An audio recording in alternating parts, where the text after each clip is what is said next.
37 years of marriage, Jake dumped his wife for his young secretary.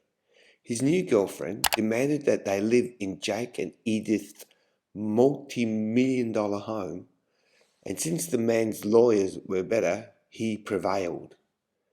Later, he gave Edith, his now ex-wife, just 3 days to move out. She spent the first day packing her belongings into boxes, crates, and suitcases. On the second day, she had movers come and collect her things. On the third day, she sat down for the last time at their beautiful dining room table by candlelight, put on some soft background music, and feasted on a pound of shrimp, a jar of caviar, and a bottle of Chardonnay. When she had finished, she went into every room and stuffed half-eaten shrimp shells dipped in caviar into the hollow of all curtain rods. She then cleaned up the kitchen and left. When the husband returned with his new girlfriend, all was bliss for the first few days. Then slowly, the house began to smell. They tried everything, cleaning, mopping, and airing the place out. They checked for dead rodents and cleaned all the carpets. They hung air fresheners everywhere. Nothing worked.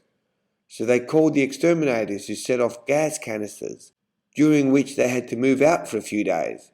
And in the end, they even replaced the expensive wool carpeting.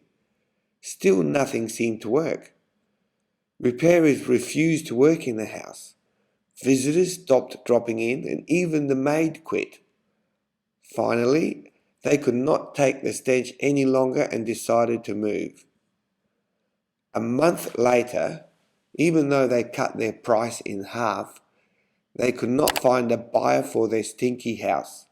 Word got out, and eventually the local realtors refused to return their calls. Finally, they had to borrow considerable money from the bank to purchase a new home. When the ex-wife called the man and asked how things were going, he told her the saga of the rotting house. She listened politely and said she missed her old home terribly and would be willing to reduce her divorce settlement in exchange for getting the house back.